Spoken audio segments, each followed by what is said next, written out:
All right.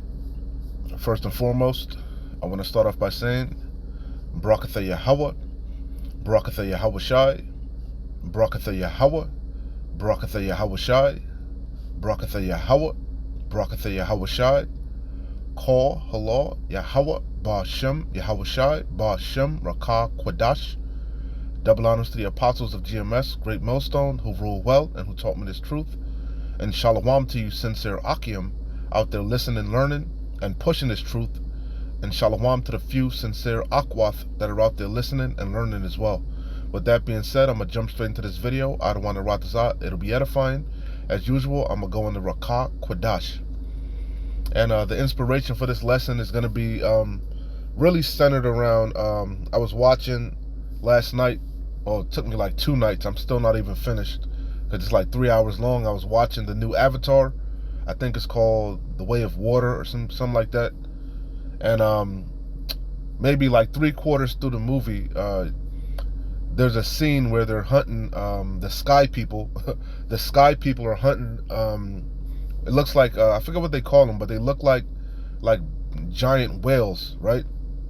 And basically, the scene that particularly inspired this lesson, the sky people in Avatar, they're hunting, like I said, those giant whales, and they kill a mother with her calf, and basically they kill the calf. I mean, it's really graphic, and it's horrific, and the scene, and basically after they kill the whale, or what appears to be a whale, they do is they kill it to gather like a little vial of some that's in like I guess some type of fluid that's in the whale, right? And they discard the rest of the whale. They waste they did all that hunting and kill that big majestical animal just to gather a vial of some type of fluid. And basically he said the fluid is invaluable. You can't put a price on the fluid because the fluid that they gathered from the animal, he said it stops the aging process. And so many thoughts came to my mind. That's ultimately what Edom wants to do. With the adrenochrome, how he gathers the adrenochrome. He does all type of stuff to try to reverse the aging process. He wants to be like the Most High. We know that. But like I said, that if you haven't seen Avatar, it's alright. It ain't all that, but it's pretty goddamn long. But that scene inspired this lesson, man.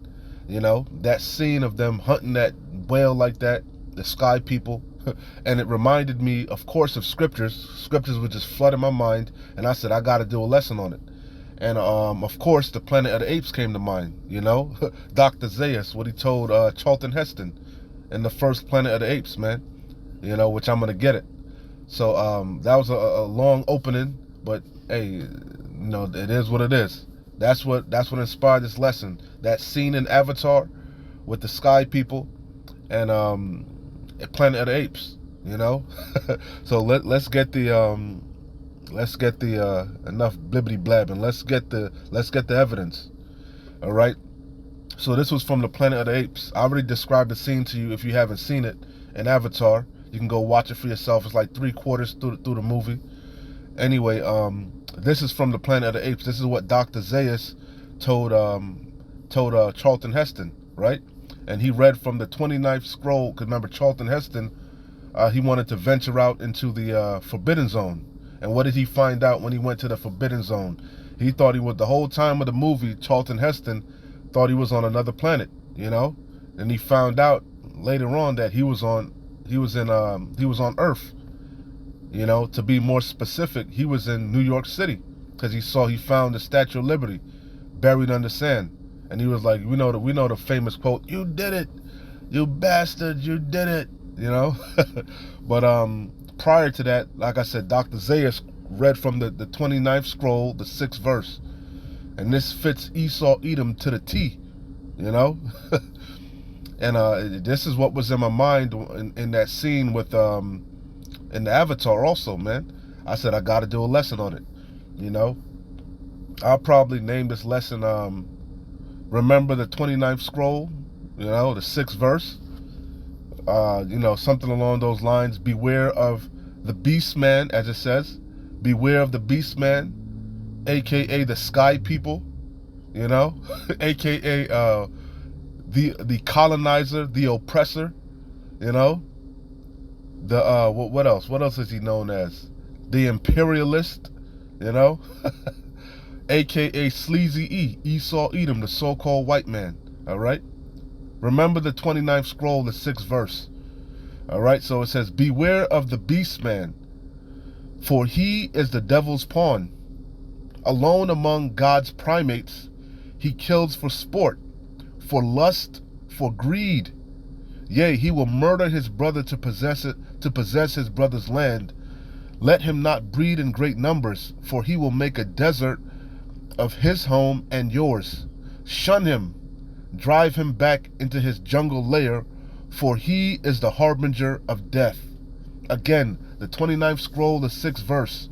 Beware of the beast man, the sky people, the damn imperialist, the colonizer, the wicked, per Malachi 1 and 4, Esau Edom, the so-called white man. Beware of him, for he is the devil's pawn. He's Yahweh Bashim Yahweh Shai's whipping stick on the left-hand side, which I'm going to get that. I'm going to get all them scriptures out of one Ratazah. Alone among Yahweh's primate, God's primates, he kills for sport, for lust, for greed. Yea, he will murder his brother, who is Esau's brother, Jacob. Yea, he will murder his brother to possess his brother's land. Let him not breed in great numbers, for he will make a desert of his home and yours. Shun him, drive him back into his jungle lair, which really he belongs in the clefts of the rocks. Okay, that's his home. Drive him back into his jungle lair, for he is the harbinger of death. All right. So basically, that was in my mind, you know. And I got a couple scriptures. I'll try to run through them. I'm not gonna go too deep into them because I don't want to make it too long. So I'll hit the main points, right? You know, and they all go hand in hand with, like I said, the 29th scroll, the 6th verse. They fit. They're tailor-made. You know, these scriptures fit one particular nation on the face of the earth. Sleezy E. You know, don't know other nation fit these scriptures, like these prophecies, like him, man. You know, he is the wicked. All right. So this is real quick. Genesis 25 and 27. And the boys grew up, the boys who Esau and Jacob, right? And the boys grew, and Esau was a cunning hunter, a man of the field. You know, alone among God's primates. What did it say? Beware of the beast man, for he is the devil's. I'm gonna keep reflecting back to this.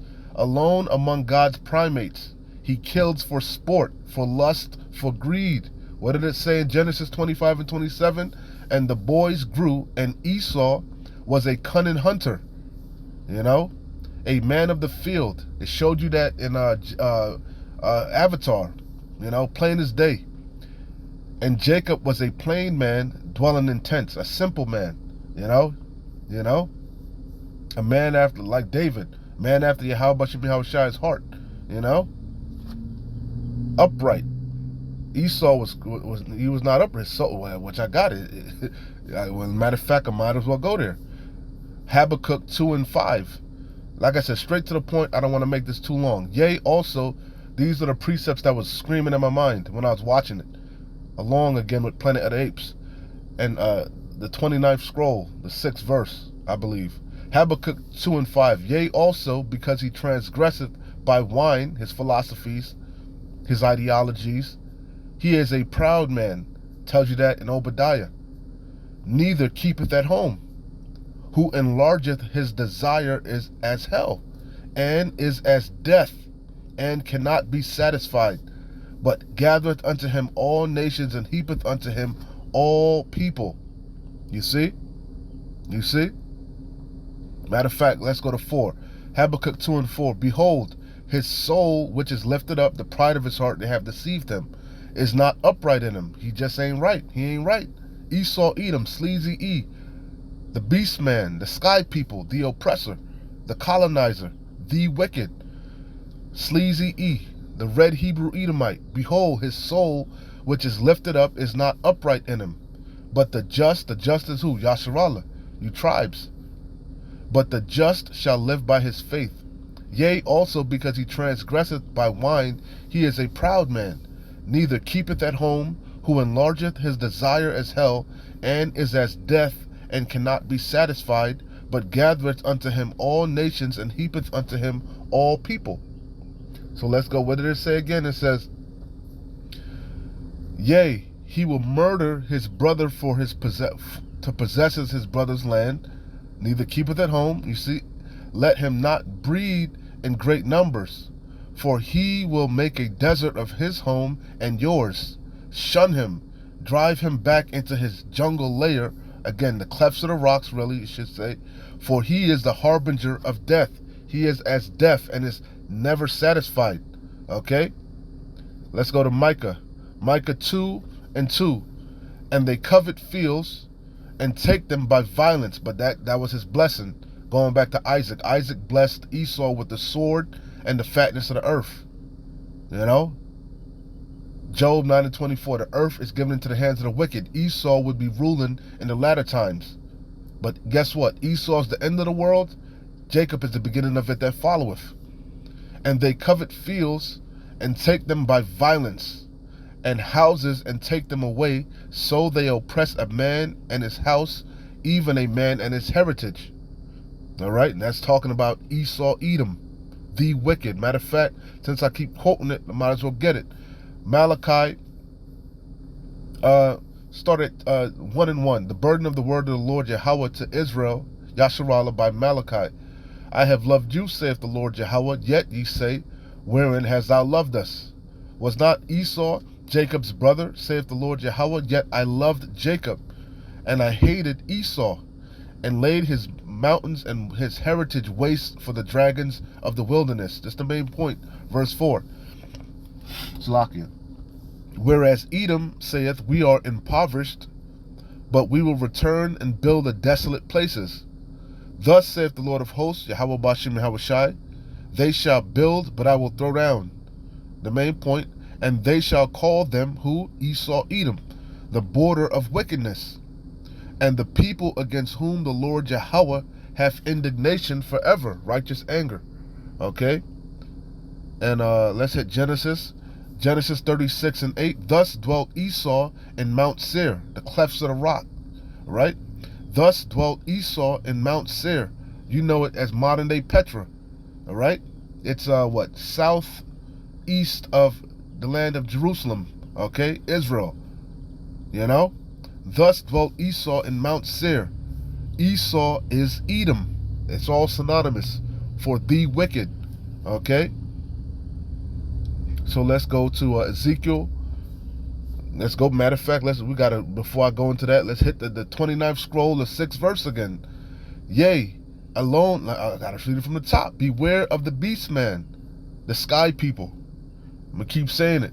The colonizer, the oppressor, the imperialist, the devil, Esau, Edom, the physical incarnate of the spiritual demon Satan. Hey, like the brothers like to say, the devil the Bible speaks of, the so-called white man. Beware of him. Beware of the beast man, for he is the devil's pawn. Alone among God's primates, he kills for sport, for lust, for greed. Yea, he will murder his brother to possess his brother's land. So let's go to Ezekiel. Ezekiel chapter 35. I started 1. The main point is in 5. Moreover, the word of the Lord Yahweh came unto me, saying, Son of man, set thy face against Mount Seir. I done broke it down. All this is Mount Seir, Esau, Edom. They're all synonymous. For Sleezy E. Son of man, set thy face against Mount Seir, and prophesy against it, and say unto it, Thus saith the Lord Adawan Yahweh, Behold, O Mount Seir, I am against thee, and I will stretch out my hand against thee, and I will make thee most desolate. I will lay thy cities waste, and thou shalt be desolate, and thou shalt know that I am the Lord Yahweh. And why is Yahweh Bashim Yahweh Shai going to do this?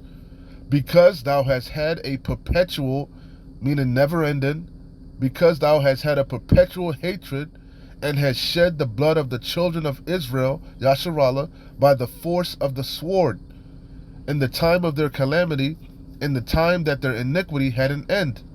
Therefore, as I live, saith the Lord Yahweh, I will prepare thee unto blood. He is the bloody man, Esau Edom. And blood shall pursue thee. Since thou hast not hated blood, even blood shall pursue thee. And I will make Mount Seir most desolate, and cut off from it him that passeth out, and him that returneth. Okay?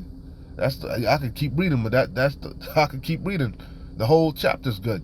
You know, especially verse 10. The whole chapter's good. But that's the point. Beware of him. Okay? Obadiah, the whole chapter's good. We know that already. The whole chapter's dedicated to Esau Edom. Okay? The shortest book in the Bible, dedicated solely to the wicked, Esau Edom. Obadiah 1 and 10. For thy violence, the 29th scroll told you what he do. For thy violence against thy brother Jacob, shame shall cover thee, and thou shalt be cut off forever. Yeah, Obadiah 1 and 18. Okay? Couple more. This is Psalms. I gotta go back to the what did it say? It says, shun him. The 29th scroll is 6th verse. Shun him. Drive him back into his jungle lair, for he is the harbinger of death. What does it say in Psalms? I start at 10. The main point is in 13. Psalms 17 and 10. They are enclosed in their own fat. With their mouth they speak proudly. They have now compassed us in our steps.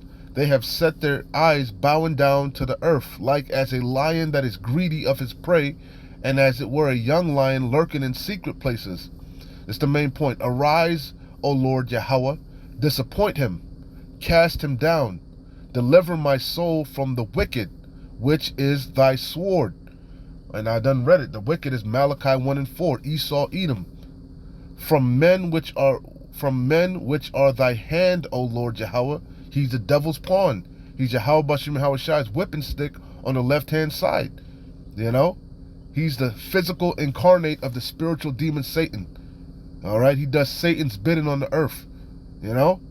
From men which are thy hand, O Lord Yahweh. From men of the world which have their portion in this life. The earth is given into the hands of the wicked. You know? And whose belly thou fillest with thy hid treasure. They are full of children, and leave the rest of their substance to their babes. It tells you that in Psalms also. It says, what? Their inward thought is that their dwellings shall continue forever, roughly paraphrasing. They call the lands after their own names, roughly paraphrasing. That's the wicked. That's Esau Edom. He's in the power seat. He's got the fatness of the earth by the force of the sword. As for me, I will behold thy face in righteousness. I shall be satisfied when I awake with thy likeness. See, our hope is in Yahweh Bashim Hawashai, that he's going to recompense our enemies, pay back all our enemies, okay? Chiefly Esau Edom, okay? And that day is quickly approaching. Couple more. Isaiah 14 and 21. Well, because what did it say? Again, in the 29th scroll, the 6th verse. Let him not breed in great numbers, right? That's the scriptures, man. Isaiah 14 and 21. Prepare slaughter for his children, for the iniquity of their fathers, that they do not rise, nor possess the land, nor fill the faces of the world with cities. Okay? You see? The whole chapter is good, but that's the point. That's the point, man. Linked perfectly with the 29th scroll. Okay? And Romans 9 goes with Malachi. Romans 9 and 13. As it is written, where was it written? In Malachi. I read it to you already.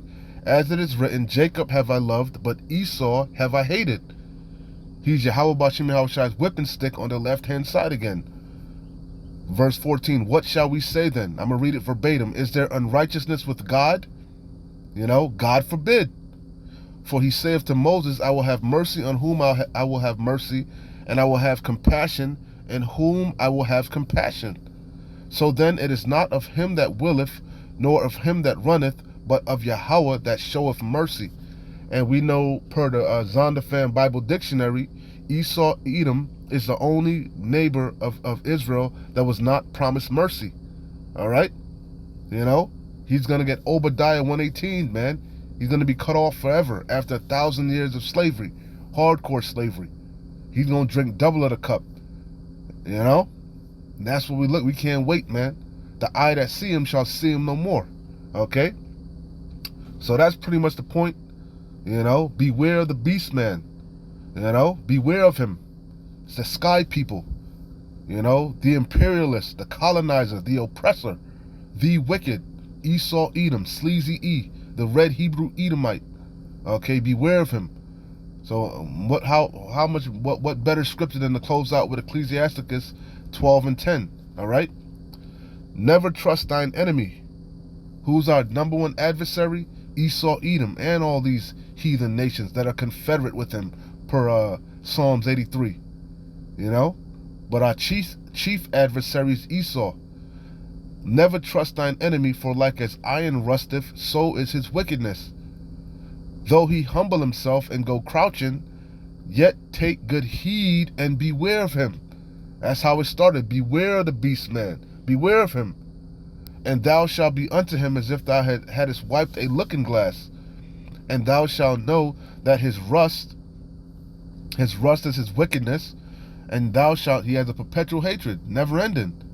And thou shalt know that his rust hath not been altogether wiped away. Who can make straight what I have made crooked? Set him not by thee. You see? Set him not by thee, lest when he have overthrown thee, because that's what it's all about. He wants the birthright back. You see? He stand up in thy place.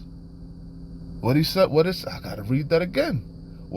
It's so, you know, beware of the beast man, for he is a devil's pawn, alone among God's primates. He kills for sport, for lust, for greed. Yea, he will murder his brother to possess his brother's land. What did Ecclesiasticus say? Though he humble himself, go crouching, yet take good heed and beware of him. And thou shalt be unto him as if thou hadst wiped a looking glass, and thou shalt know that his rust hath not been altogether wiped away.